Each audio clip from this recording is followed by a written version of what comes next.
Movie की starting में हम देखते हैं रॉकेट साइंटिस्ट नामी नारायणा की फैमिली को, जिसमें उनकी बीवी, 2 बेटे और 1 बेटी होती है। वो सब किसी शादी पर जाने की तैयारी में होते हैं।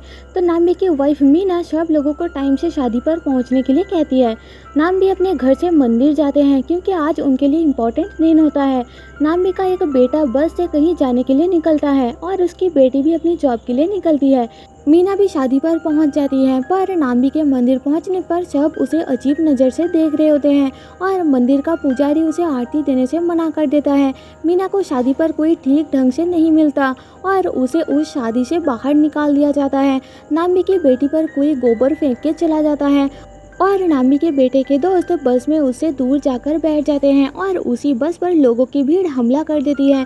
नामी के दूसरे बेटे को भी कुछ लोग पीटना स्टार्ट कर देते हैं। नामी को भी पुलिस पकड़ कर ले जाती है। फिर सीन 19 साल बाद 2013 में शिफ्ट होती है, जहां भारत की बहुत कम पैसों में फर्स्ट अटेम्प्ट में ही मंगलयान को मंगल तक पहुंचाने की तारीफ की जा रही होती है और इसमें नामी की कंट्रीब्यूशन की तारीफ की जा रही होती है और उन्हें शाहरुख खान के साथ एक इंटरव्यू के लिए बुलाया जाता है। वहाँ मौजूद सभी लोगों को ये इंटरव्यू टाइम वेस्ट लगता है। नाम भी सबको इंटरव्यू स्टार्ट करने के लिए कहता है और कहता है कि इस इंटरव्यू का कोई रिजल्ट ज़रूर निकलना चाहिए। तो शाहरुख खान कहता है कि अगर आप इस इंटरव्यू में इंटरेस्टेड नहीं हो तो इंटरव्यू देने ही क्यों आए हो। तो नाम भी कहता है कि मैं इसलिए आया हूँ ताकि इस केस के सही गुनहगारों को सज़ा मिल सके और फिर किसी को उसकी तरह ये सब सहना ना पड़े, क्योंकि अभी भी उसे इस देश की अच्छाई पर भरोसा है। तो शाहरुख खान कहता है कि हमें भी आप पर भरोसा है, इसलिए हम सब यहाँ आए हुए हैं।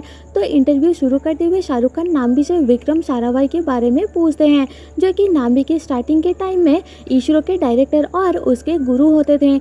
इसी बीच हम देखते हैं कि नाम्बी का इंटरव्यू अमेरिका से भी कोई देख रहा होता है। तो कहानी फ्लैशबैक में जाती है और हम देखते हैं कि नाम्बी अपने साथी एपीजे अब्दुल कलाम के साथ एक एक्सपेरिमेंट कर रहा होता है और तभी वहाँ उसके गुरु विक्रम साराभाई आते हैं। नाम्बी विक्रम साराभाई को बताता है कि उसको इंस्टन यूनिवर्सिटी में एडमिशन मिल गया है। तो अब्दुल कलाम जी बोलते हैं कि सॉलिड फ्यूल्स के डेवलपमेंट के लिए उन्हें नाम्बी की ज़रूरत है यहाँ, तो उसे वहाँ जाना नहीं चाहिए। तो नाम्बी जवाब में कहता है कि वो सॉलिड फ्यूल्स नहीं है बल्कि लिक्विड फ्यूल्स के रिसर्च के लिए यूनिवर्सिटी जाना चाहता है, क्योंकि वो इसरो को लिक्विड फ्यूल्स के रिसर्च में आगे लाकर इंडिया को कॉमर्शियल रॉकेट मार्केट में आगे लाना चाहता है, ताकि इसरो और इंडिया रैपिडली डेवलप करे और फंड्स के लिए किसी पर डिपेंड ना रहे। ये सुनकर विक्रम कहता है कि तुम्हें तो एडमिशन सॉलिड फ्यूल में मिला है, तो तुम लिक्विड फ्यूल में कैसे रिसर्च करोगे। तो नाम्बी कहता है कि उसका जुगाड़ मैं लाऊंगा। उस यूनिवर्सिटी में प्रोफेसर क्रोको अपनी रॉकेट्स और लिक्विड प्रोफेशन की रिसर्च में काफ़ी फेमस होते हैं और नाम्बी भी उनके अंडर ही अपनी थीसिस करना चाहता है। तो नाम्बी प्रोफेसर क्रोको को मिलने का जुगाड़ लगाना स्टार्ट करता है। नाम्बी अपनी क्लास में पढ़ा रहा प्रोफेसर की बुक में से कोई गलती निकालता है, तो तभी वो क्लास का प्रोफेसर उसे कहता है कि अगर इस बुक में सच में कोई गलती है तो क्यों ना वो बुक के ऑथर से बोलकर इसे ठीक करा कर लाए। तो नाम्बी कहता है कि ठीक है, मैं इस बुक को ठीक करा कर लाऊंगा। फिर नाम्बी रात को पब में बाकी स्टूडेंट से मिलता है। उनसे पता चलता है कि प्रोफेसर क्रोको अब कॉलेज नहीं आते क्योंकि उनकी वाइफ बहुत बीमार है और वो अब बस उनका ख्याल रखता है और घर में ही रहता है। उनसे थीसिस साइन कराना बहुत मुश्किल काम है। नाम्बी वहाँ मौजूद एक साइंटिस्ट की मदद से प्रोफेसर क्रोको का एड्रेस ढूंढ लेता है और उनके पास पहुँच जाता है, जहाँ प्रोफेसर क्रोको अपनी वाइफ का ख्याल रख रहे होते हैं और उसके लिए खाना बना रहे होते हैं। तो नाम्बी उनसे मिलकर उन्हें बताता है कि वो उनका बहुत बड़ा फैन है और उनके अंडर अपनी थीसिस करना चाहता है, पर प्रोफेसर मना कर देता है क्योंकि अब वो सिर्फ अपनी पत्नी की ख्याल रखते हैं और उसी में बिजी होते हैं। वो वही उनका मेन मोटिव है। तो नाम्बी कहता है कि क्यों ना वो प्रोफेसर की बीवी का ख्याल रखे और प्रोफेसर क्रोको के घर में हेल्प करे, ताकि जो फ्री टाइम मिले उसमें वो नाम्बी की हेल्प कर सके। प्रोफेसर मान जाता है। नाम्बी बुक के ऑथर से बुक का मिस्टेक ठीक करा के अपनी क्लास के प्रोफेसर की बोलती बंद कर देता है, जिससे उसकी क्लास के स्टूडेंट्स उसकी फैन बन जाते हैं, उससे इम्प्रेस हो जाते हैं। इस तरह से नाम्बी प्रोफेसर क्रोको के अंडर अपनी थीसिस करना स्टार्ट करता है और उनकी बीवी का ख्याल रखने लगता है। इसी बीच वो वहाँ एक रशियन स्टूडेंट उरी का बहुत अच्छा दोस्त बन जाता है। अमेरिकन के द्वारा इंसल्ट करने पर उरी नाम्बी को KVD-1 इंजिन के बारे में बताते हुए कहता है कि अमेरिका को भी इसके बारे में कुछ भी नहीं पता और रशिया ऐसे 252 इंजिन को छुपा कर रखा हुआ है। नाम्बी प्रोफेसर क्रोको के पास अपनी थीसिस जो कि 3 साल में होनी चाहिए वो 10 महीनों में कंप्लीट कर लेता है और प्रोफेसर क्रोको को इम्प्रेस कर देता है। इसके बाद प्रोफेसर क्रोको नासा में बात करके नाम्बी को वहाँ रिकमेंड करते हैं। नाम्बी नासा में बैरी से मिलता है जो कि नासा में नाम्बी का कोलीग होने वाला होता है। नासा नाम्बी को एक जॉब ऑफर देते हैं जो कि नाम्बी की इसरो की जॉब से बहुत बढ़िया होता है। जब विक्रम को इस बारे में पता चलता है तो वो कहते हैं कि अमेरिकन से नाम्बी जैसे ग्रेट साइंटिस्ट को भी इंडिया से छीन लेंगे, पर नाम्बी नासा की जॉब को मना करके इंडिया वापस आ जाता है क्योंकि वो इसरो के लिए काम करना चाहता है। विक्रम उसे कहता है कि हम चाहते हैं तुम लिक्विड फ्यूल्स पर रिसर्च कंटिन्यू करें ताकि जब इसरो के पास फंड हो तो तुम लिक्विड फ्यूल पर काम करने के लिए रेडी रहो। नाम्बी स्कॉटलैंड रोल्स रॉयस के सीईओ क्लीवर से मिलता है। वो वहाँ रोल्स रॉयस का हाइड्रोलिक प्लांट देखकर बहुत ज़्यादा खुश होता है। क्लीवर को इंडिया के लिए एक सॉफ्ट कॉर्नर होता है। नाम्बी उन्हें कहता है कि अमेरिका रोल्स रॉयस का हाइड्रोलिक प्लांट को रोकने वाला है तो ये प्लांट एकदम बेकार हो जाएगा और इसका कोई काम नहीं रहेगा। अच्छा होगा अगर वो ये प्लांट इंडिया को एज ए गिफ्ट दे दे जिसका कीमत 400 मिलियन पाउंड है और इंडिया इसके लिए उनका हमेशा से थैंकफुल रहेगा। तो मिस्टर क्लीवर उसे ये प्लांट दे देते हैं और नाम्बी 400 मिलियन का हाइड्रोलिक प्लांट फ्री में इंडिया में ले आता है जिसे देखकर विक्रम बहुत खुश हो जाता है। वो नाम्बी को कहते हैं कि उसका ये पागलपन और जिद उसे ऊपर ले जा सकती है और मुसीबत में भी डाल सकती है। इसी बीच विक्रम साराभाई की डेथ हो जाती है। फिर इसरो में सतीश धवन हेड बनते हैं। वो भी नाम्बी को फुल सपोर्ट करते हैं और नाम्बी अपने साथ 52 साइंटिस्ट की टीम को फ्रेंच सिखाकर उन्हें 3 साल के लिए फ्रांस ले जाते हैं ताकि उनके लिक्विड इंजन्स के बारे में सीक्रेटली सारी जानकारी निकाल सके। नाम्बी और उनकी टीम फ्रांस में इंजन्स को ऑब्जर्व करना और छुपके से नॉलेज इकट्ठा करना स्टार्ट कर देते हैं, पर अपनी रिसर्च को आगे बढ़ाने के लिए उन्हें आरसीडी डिपार्टमेंट में जाना बहुत ज़रूरी होता है, पर वहां जाना मना होता है। फिर नाम्बी की टीम फ्रांस के वाइकिंग इंजन में स्टेबिलिटी मार्जिन की कमी निकालती है और इसके ज़रिए आरसीडी डिपार्टमेंट में घुसने की तैयारी करती है। यूएस की एडवाइजरी कमेटी से बैरी वहां वाइकिंग इंजन को चेक करने आता है तो नाम्बी फ्रेंच साइंटिस्ट को स्टेबिलिटी मार्जिन की कमी के बारे में बताता है और उन्हें प्रूव करके दिखाता है। फ्रेंच साइंटिस्ट नाम्बी को स्टेबिलिटी मार्जिन ठीक करने के लिए कहती है तो नाम्बी मान जाता है और इन रिटर्न वो अपने साथियों को एचआर डिपार्टमेंट में रोटेट करने और आरसीडी में एंट्री के लिए कहता है। फ्रेंच साइंटिस्ट मान जाते हैं। नाम्बी अपनी टीम को अलग अलग डिपार्टमेंट में रोटेट करके ज़्यादा से ज़्यादा नॉलेज इकट्ठा करना चाहता है। नाम्बी वाइकिंग इंजन की स्टेबिलिटी मार्जिन ठीक करने के लिए इसरो से उन्हीं को फ्रांस बुलाता है और उन्हीं इंजन के स्टेबिलिटी मार्जिन को ठीक करने की तैयारी में लगा हुआ होता है। पर तभी नाम्बी को फोन आता है कि उन्हीं के बेटे की डेथ हो गई है और उसे इंडिया वापस भेजना पड़ेगा। पर नाम्बी उन्हीं से यह बात छुपाता है और उसके ससुर से कहता है कि अगर हम उन्हीं को अभी भेजेंगे तो हमारे 52 साइंटिस्ट की मेहनत खराब हो जाएगी और हम अपनी रिसर्च में बहुत पीछे चले जाएंगे। उन्हीं फ्रेंच रॉकेट की कमी को दूर कर देता है। सब इस खुशी में पार्टी करते हैं कि तभी उनकी एक टीम को फोन आता है और उसे पता चलता है कि नाम्बी ने उन्हीं के बेटे की डेथ की खबर उससे छुपाया है। उन्हीं जब फोन पर ये बात सुनता है तो वो नाम्बी से बहुत गुस्सा हो जाता है। वो नाम्बी को कहता है कि उससे ज़्यादा बेरहम और घटिया इंसान उसने आज तक नहीं देखा और उसे थप्पड़ मारकर वहाँ से चला जाता है।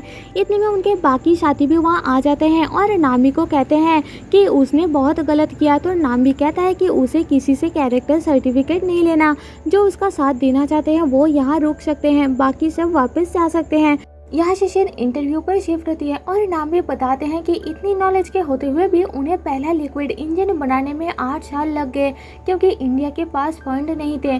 उन्होंने 1 करोड़ के दिए बजट में 7 लाख में लिक्विड इंजन बना तो लिया, पर फिर भी उस इंजन को टेस्ट करने वाले स्टैंड की कीमत 100 करोड़ थे, जिसके कारण उन्हें इंजन टेस्ट करने के लिए दोबारा फ्रांस जाना पड़ा। लिक्विड इंजन को सक्सेसफुल होने के लिए उनका 135 सेकंड तक काम करना जरूरी था, पर नाम्बी का लिक्विड इंजन पूरा फ्यूल कंज्यूम करने के बाद ही बंद होता है, जिसे देख के हैरान हो जाते हैं। नाम्बी उस इंजन का नाम अपने गुरु विक्रम के नाम पर रखते हैं। फिर नाम्बी का साथी फ्रेंच साइंटिस्ट को फ्रेंच लैंग्वेज में थैंक्स बोलता है, जिससे उन्हें पता लगता है कि इंडियन साइंटिस्ट ने कितने चालाकी से उनसे नॉलेज इकट्ठी की और इंजन बनाया।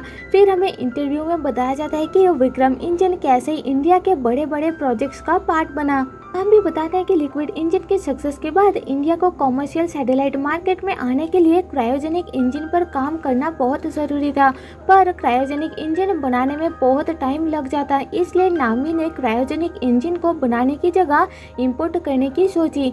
उसके लिए टेंडर निकाला और यहाँ नामी ने उरी की इंफॉर्मेशन का यूज़ करते हुए रशिया से KVD-1 इंजन का डिमांड किया और रशियंस ये सुनकर हैरान हो जाते हैं कि नाम्बी को इस बारे में कैसे पता। तो नाम्बी उनसे 4 KVD-1 इंजन की डिमांड करता है।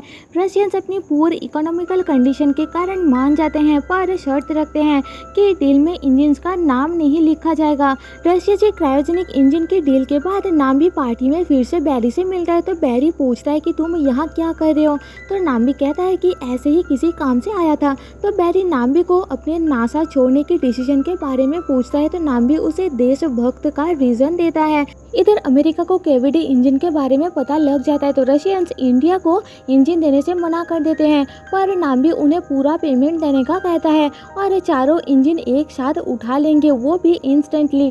रशियंस कहते हैं कि क्योंकि इंडियंस उनके साथ हमेशा से अच्छे रहे हैं, इसलिए वो कल के कल ही सारे इंजन उन्हें भेज देंगे, पर रशिया से इंडिया ले जाने का इंतजाम उन्हें खुद करना होगा। तो नाम्बी उस टाइम का prime minister APJ Abdul Kalam से बात करके उन इंजन को रशिया से उठाने के लिए लगने वाले फंड्स का इंतजाम कराते हैं। नाम्बी इंजन को अमेरिकन की नज़र से बचाने के लिए शिपमेंट को पहले कराची उतारने को कहते हैं और वहाँ से इंडिया ले जाने को कहते हैं, पर शिपमेंट रेडी करते हुए अमेरिकन को पता लग जाता है और वो उन इंजन को सीज करने के लिए वहाँ पहुँचने लगते हैं। तो नाम्बी को 2 शिपमेंट के साथ ही वहाँ से निकलना पड़ता है। क्रायोजेनिक इंजन की 2 शिपमेंट मिलने के कारण बाकी इंजन असेंबल करना बाकी रह गया होता है। सीन मूवी की स्टार्टिंग वाले सीन पर शिफ्ट होती है और नाम्बी अपने अरेस्ट वाली स्टोरी बताते हैं कि कैसे उन्हें एक गेस्ट हाउस में रख के पुलिस और तीनों लोगों के द्वारा पीटा गया और उन्हें 3rd डिग्री दिया गया। उन्हें एक झूठे इल्जाम कन्फेस करने के लिए कहा गया कि वो एक लड़की मरियम के साथ रात बिताई थी और पाकिस्तान को इंडिया का रॉकेटरी सीक्रेट बेचा था। बुरी तरीके से मार खाने के बावजूद नाम्बी झूठा इल्जाम अपने सिर पर लेने से मना कर देते हैं। फिर नाम्बी की केस CBI के पास आता है, तो CBI इंस्पेक्टर नाम्बी से पूछताछ करता है और साथ ही मरियम और 3 लोगों को साथ लाता है और उस पुलिस ऑफिसर को भी सामने बिठाता है जिसने नाम्बी को अरेस्ट किया था। तो मरियम कहती है कि पुलिस ने जबरदस्ती पीट कर उनसे कन्फेस कराया था और नाम्बी पर इल्जाम लगाया था। नाम्बी CBI ऑफिसर को बताता है कि ये लोग उसे इस झूठे इल्जाम में फंसाना चाहते हैं कि वो मरियम साथ सोया था और इंडिया के रॉकेटरी सीक्रेट पाकिस्तान को बेचा था, पर सच तो यह है कि जो सीक्रेट ये बेचने की बात कर रहे हैं वो इंडिया के पास है ही नहीं और इस लड़की से वो कभी नहीं मिला। फिर नाम्बी को जेल में रखा जाता है और उसे सबसे पहले उन्हीं मिलने आता है और नाम्बी को कहता है कि वो इतने सालों से नाम्बी से इतना नफरत करता है कि वो इस हालत में देखना चाहता है। नाम्बी कहता है कि जो मैंने तुम्हारे साथ किया तुम्हें पूरा हक है मुझे इस हाल में देखने का। उन्हें कहता है कि मेरे बेटे वाले इंसिडेंट ने मुझे ये बता दिया है कि तुम कुछ भी कर सकते हो पर देश से गद्दारी नहीं कर सकते। तो उन्हें नाम्बी को बचाने की ट्राई करना स्टार्ट कर देता है। CBI ऑफिसर नाम्बी के घर और इसरो से पता लगाते हैं कि कुछ दिन पहले इंडिया ने अपना पहला रिमोट सेंसिंग सैटेलाइट लॉन्च किया था, पर रशिया की क्रायोजेनिक इंजन अगर इंडिया को मिल जाती तो इंडिया कमर्शियल सैटेलाइट मार्केट में बहुत डेवलप करता और इसका इफेक्ट अमेरिका जैसे पावरफुल कंट्रीज को होता। नाम्बी को फंसाने के लिए कौन ये सब कर रहा था ये जानना जरूरी था। 50 दिन जेल के बाद उन्हें छोड़ दिया जाता है और घर वापस जाकर पता चलता है कि लोगों ने उन्हें इतना टॉर्चर किया कि उनकी बीवी की मेंटल हालत अनस्टेबल हो चुकी है। चाहे नाम्बी जेल से रिलीज हो गए थे फिर भी उनका केस कोर्ट में चल रहा था, जिसके कारण सब उसे गद्दार समझ रहे थे और बार बार उनके घर पर हमला करते थे। नाम्बी अपनी बीवी का इलाज कराना स्टार्ट कर देते हैं। लोग उनको एक तरह से बॉयकॉट कर देते हैं। उनके बच्चे कहते हैं कि अगर वो बिना बेकसूर साबित हुए मर गए तो सारी दुनिया उनकी फैमिली को गद्दार समझेगी। नाम्बी अपने साथियों के पास वापस आता है तो उसे पता चलता है कि उसकी टीम के कुछ लोग अलग हो गए हैं और उनके जाने के बाद क्रायोजेनिक इंजन पर काम बंद हो गया है। नाम्बी और उनके कुछ साथी डिस्कस करते हैं कि उनकी सबसे बड़ी प्रॉब्लम यही है कि उन्हें टेक्नोलॉजी और फंड्स के लिए दूसरी कंट्रीज़ पर डिपेंड रहना पड़ता है। अगर वो खुद का रॉकेट बनाए जैसे बाकी कंट्रीज़ करती है तो उन्हें किसी के आगे इंजन और फंड के लिए भीख मांगना नहीं पड़ेगा। तभी उनमें से एक अरुणन उन्हें बताता है कि हम सॉलिड और लिक्विड इंजन की मदद से भी सैटेलाइट लॉन्च कर सकते हैं। विक्रम इंजन इसमें हेल्पफुल हो सकता है और इसी इंजन की हेल्प से इंडिया ने स्पेस रिसर्च में बहुत तरक्की किया। पर नाम्बी और उनकी फैमिली को हमेशा इस देश कोर्ट हियरिंग से स्ट्रगल करते रहना पड़ा। फिर हम एक शादी का सीन देखते हैं जहाँ नाम्बी और उनकी पूरी फैमिली जाती है, पर वहाँ भी सब लोग उन्हें अजीब नज़र से देख रहे होते हैं। नाम्बी की फैमिली हर्ट होती है, पर तभी नाम्बी को फ़ोन आता है कि सुप्रीम कोर्ट ने उन्हें निर्दोष साबित कर दिया है, उन पे लगे सारे इल्ज़ाम वापस ले लिया है। ये सुनकर नाम्बी और उनकी फैमिली इमोशनल होकर रोने लगते हैं। नाम्बी अपनी फैमिली को कहते हैं कि इतने सालों से मैं देश के लिए जीता रहा, अब मैं अपनी फैमिली के लिए जीना चाहता हूँ। नाम्बी को एज ए कंपनसेशन 1 करोड़ रुपए डिक्लेयर किया जाता है, पर उसमें से अभी तक 15 साल में उन्हें 10 लाख ही मिले होते हैं। शाहरुख खान के ये पूछने पर कि क्या ये पैसे उनके लिए मैटर करते हैं, तो नाम्बी कहते हैं कि हाँ, क्योंकि अगर मैंने ये पैसे छोड़ दिया तो लोगों को लगेगा मैं दोषी था, और वैसे भी अब मैं अपने लिए नहीं उन सभी लोगों के लिए लड़ रहा हूँ जो देश सेवा को अपना फर्ज समझते हैं, और मैं उनके लिए आखिरी सांस तक लड़ूंगा। शाहरुख एंड में नाम्बी से पूरे देश की तरफ से माफ़ी मांगते हैं कि उन्हें इतना कुछ सहना पड़ा। तो नाम्बी कहते हैं कि मैं आपकी फीलिंग समझ सकता हूँ, पर माफ़ नहीं कर सकता, क्योंकि अगर मैंने माफ़ कर दिया तो सबको लगेगा कि सब ठीक हो गया, पर ऐसा नहीं है, और जब तक असली गुनहगार को सज़ा नहीं मिलती तब तक कुछ ठीक नहीं होगा। अगर मैं निर्दोष हूँ तो कोई तो दोषी होगा, और मुझे इस देश के अच्छे लोगों पर यकीन है।